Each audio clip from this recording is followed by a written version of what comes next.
A new dawn for the Derby d'Italia, but the same old story for Inter Nicky Bandini. These were the nights we longed for during football's behind-closed-doors season, a storied rivalry playing out before a passionate crowd in one of Europe's most evocative arenas. And these were the moments we didn't miss, a refereeing controversy to overshadow it all. Although Sunday's game between Inter and Juventus was far from a classic, it did feel like a true Derby d'Italia at last.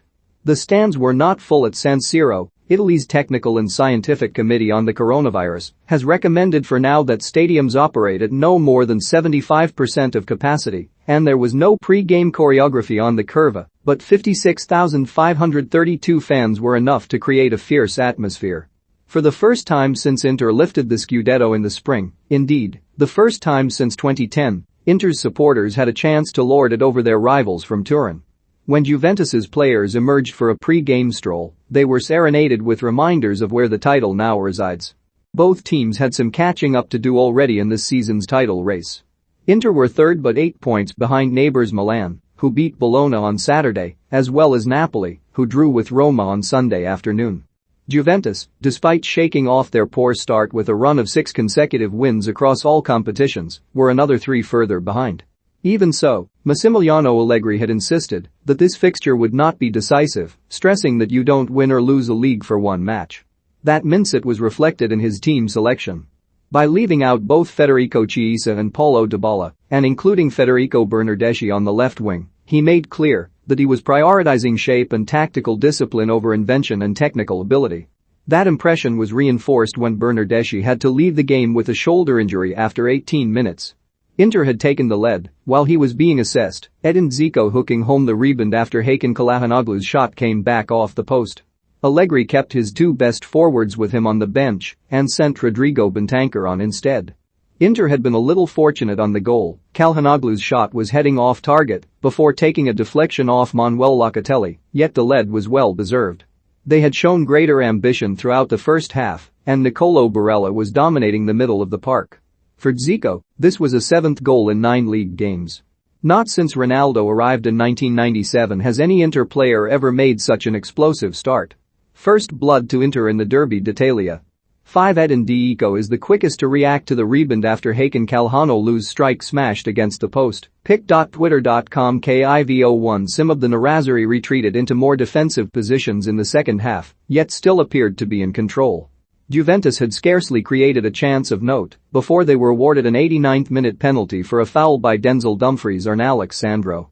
It was a clumsy challenge, the Inter player wafting a leg up late after the ball had been prodded beyond him into the box.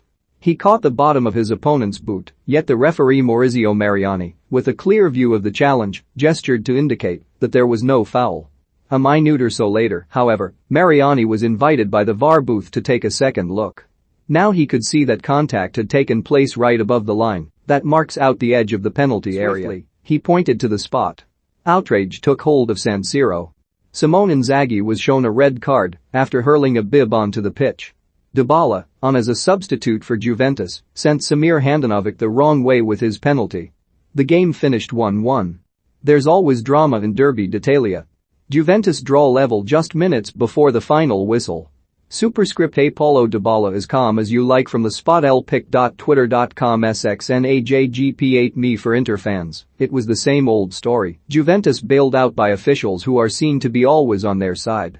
The Bianconeri had won the previous meeting, in May, with an 86th-minute penalty that Juan Cuadrado earned by kicking Ivan Perisic in the shin. But the bitterness goes back much further, taking in decades of scandal from Calciopoli through to an unpunished body check by Mark Giuliano on Ronaldo in 1998. Removed from that narrative, Sunday's penalty award might not have seemed so scandalous. On the replay, it did appear that Dumfries had committed a foul, even if the contact looked light.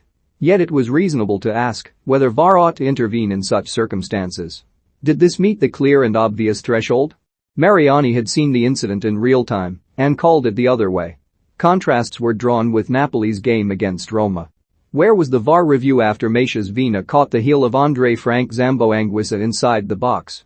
Counter-arguments were put forward by others who recalled Napoli getting a penalty in January's Supercoppa against Juventus after a pitchside review of Weston McKennie's accidental kick on to Dries Mertens' heel. Inzaghi had cooled off enough to speak calmly at full time, saying his own red card was deserved and that his bib-throwing gesture was not beautiful. Yet he stressed again how Mariani had been right there, 2 meters away, and he said to play on. Might he quietly have lamented his own choice to introduce Dumfries as a replacement for Perisic minutes before? The Dutchman, whose form has wobbled after a bright start, never settled. Perisic was playing excellently and had overcome a thigh complaint from the first half, but had just picked up a yellow card. Sampdoria 2-1 Spezia, Torino 3-2 Genoa, Bologna 2-4 Milan, Sassuolo 3-1 Venezia, Salernitana 2-4 Empoli, Internazionale 1-1 Juventus, Roma 0-0 Napoli, Verona 4-1 Lazio, Fiorentina 3-0 Cagliari, Atalanta 1-1 Udinese. His substitution disrupted Inter's shape, with Dumfries going to right wing back and Matteo Darmian swapping to the left. Allegri had already raised the pressure by sending on Dybala and Chiesa 10 minutes before. La Gazzetta dello Sport's Fabiana Della Valle reflected with delicious poetic license, Juventus without Dybala are like carbonara with cream or using pancetta instead of guanciale. It can still be good, but it won't have the same taste. Still, it was hard to disagree with Inzaghi's assertion that the penalty was the only way we could concede. Depending on your perspective, Inter had either thrown away 2 points or had them stolen. For everyone, the delight of a Derby d'Italia played out to a proper audience had been doused with an immediate reminder of how these games often end.